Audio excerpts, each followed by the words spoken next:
Good morning to you all. Welcome back once again to your English class. I'm hoping you are doing well and enjoying your classes. So students, today our topic is very common and interesting one, but it's not too easy. It's a tricky one. So let's start today's topic, the noun case. Student, here's our topic, the noun case.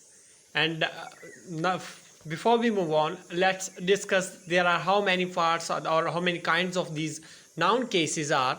So let's start. Generally, the noun case has four major parts. So keep in your mind कि जो हमारा noun case है उसके कितने major part हैं. There are four major parts of these noun cases. The first one is normative case. As you can see, to find this, put who or what before the verb.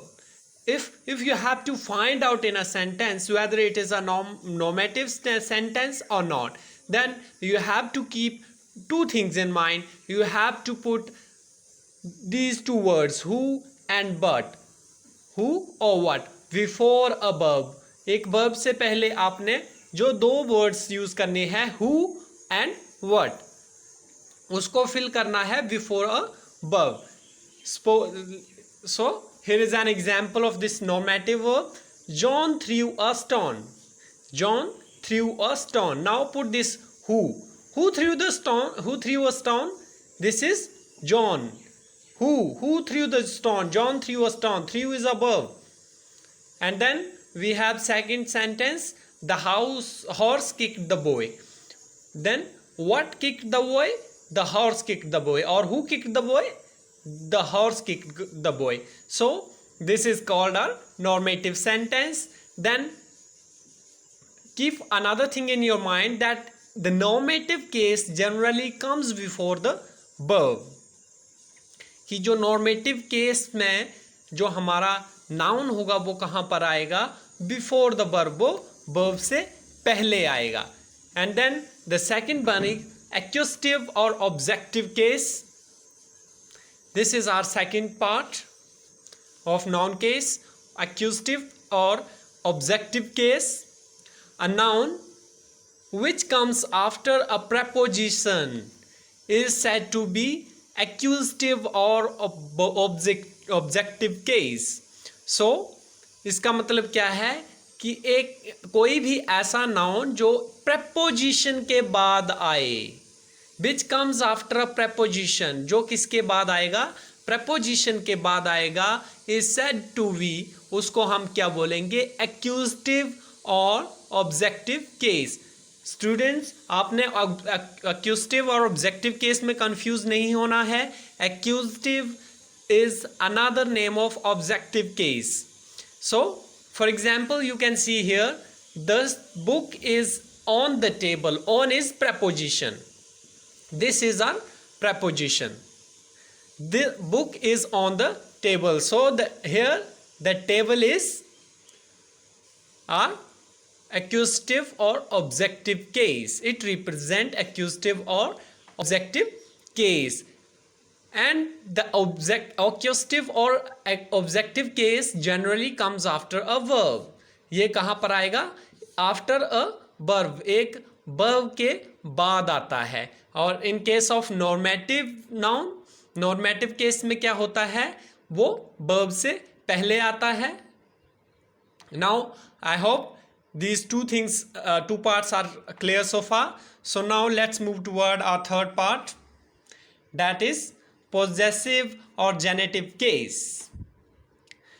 तो ये possessive और genitive case क्या होता है?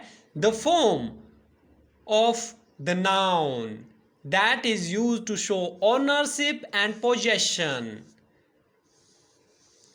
ऐसा noun या noun की एक ऐसी form जिसको हम किस चीज़ के लिए यूज़ करते हैं?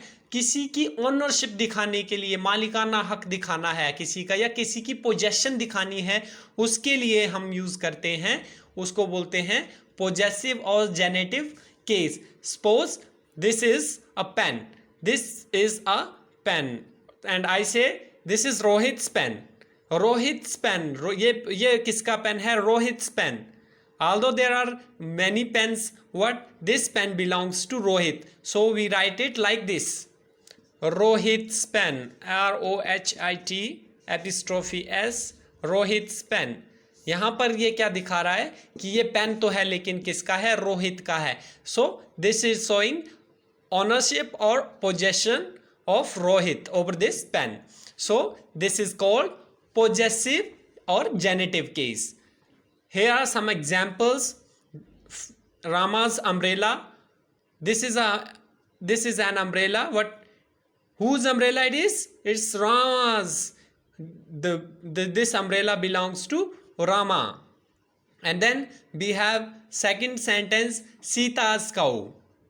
ये गाय किसकी है? सीता की है. So this is called our possessive और जेनेटिव केस.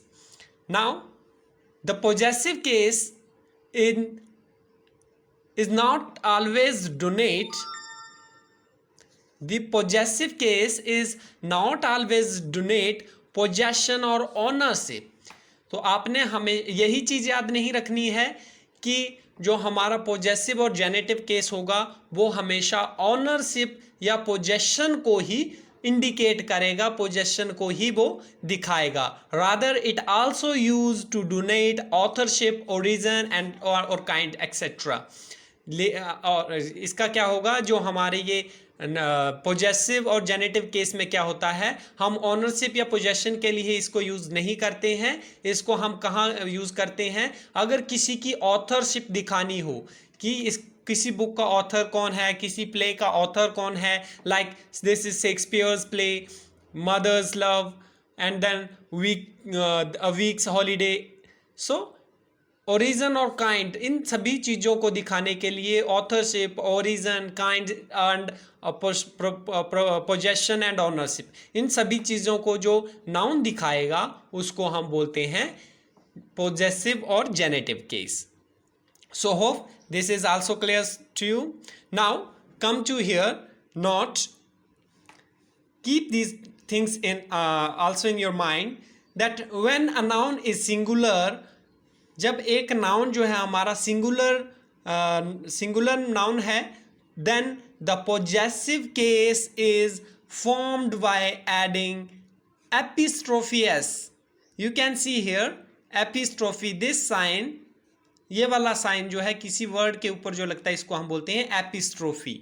तो वहां पर क्या लगेगा? एपिस्ट्रोफी एस लगेगा यदि एक नाउन जो है हमारा वो जो है सिंगुलर नाउन में है. और पोजेसिव केस को फॉर्म करने के लिए हम क्या करेंगे, उस नाउन के बाद क्या लगाएंगे? Apostrophe S. जैसे हमने यहाँ पर लगाया है शेक्सपियर्स प्ले. शेक्सपियर क्या है? ये एक हमारे राइटर का नाम है शेक्सपियर. अब हमने यहाँ पर क्या किया है, सिंगुलर नाउन में है तो इसको एपिस्ट्रोफी एस लगाया है. ये पहला रूल जो लॉ है इसका पोजेसिव और जेनेटिव केस का यही है. Then you can see here is another example. The boy's book, boy is singular, so I had added here apostrophe s. And then the second one is the king's crown. ये crown किसका है? King का है. King क्या है? एक singular noun है, तो हमने यहाँ पर क्या ऐड किया है? Apostrophe S. Now the second law, when a noun is plural and ends with S. एक नाउन जो है हमारा वो क्या है? प्लूरल में है एंड इट एंड्स विद से खत्म हो रहा है. Then what we can do? Then we have to form possessive case. अगर पोजेसिव केस हमने फॉर्म करना है उसमें, तो हम उसमें क्या ऐड करेंगे? एपिस्ट्रोफी ऐड करेंगे. ये वाला वर्ड यूज करेंगे, और ये वाला वर्ड यूज करेंगे हम नाउन के बाद. जस्ट एपोस्ट्रोफी यूज करेंगे, एस का यूज हम वहां पर नहीं करेंगे. Here is an example. Boys school, लड़कों का स्कूल है. लड़के क्या है? ये है हमारा प्लूरल में, तो हमने बॉयज के बाद क्या किया है? एपोस्ट्रोफी लगाई है. देन गर्ल्स स्कूल, गर्ल के बाद क्या है? Apostrophe. Okay, girl because the girl is in plural. What when a noun is plural and does not end with s. लेकिन अब हमने थर्ड लॉ क्या याद रखना है कि जब हमारा नाउन क्या है?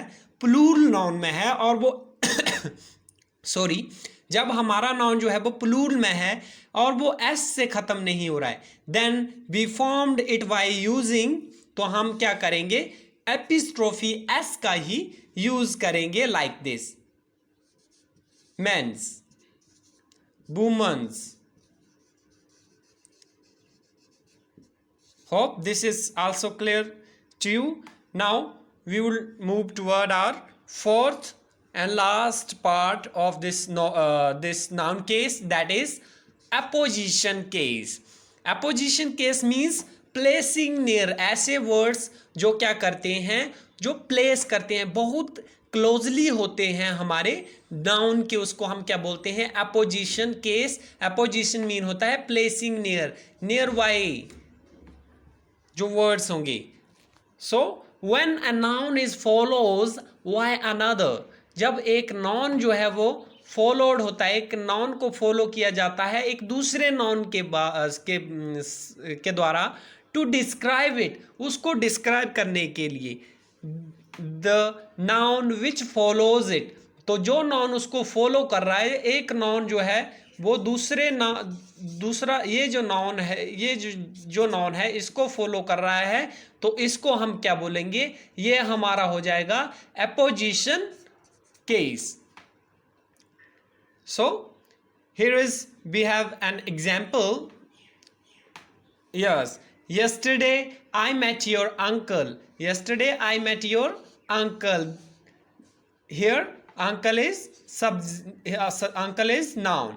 कि पिछले कल मैं किससे मिला था, आपके अंकल से. So there might be many uncles of someone. So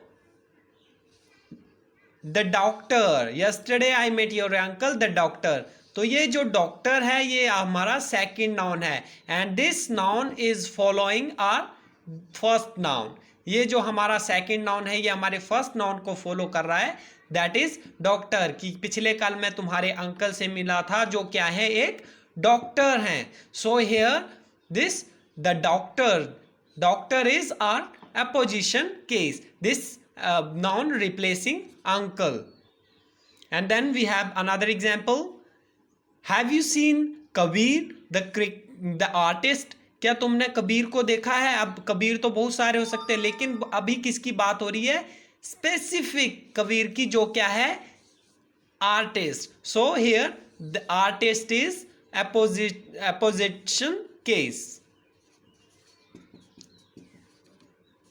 So students, with this we had done our today's topic, that is the noun case. Hope you had understand it very well, and for your better understanding, but I suppose you to do is visit again and again to this video and watch this video again and again. Make your own notes in your own language so that it can be more clear to you. So with it, thank you students.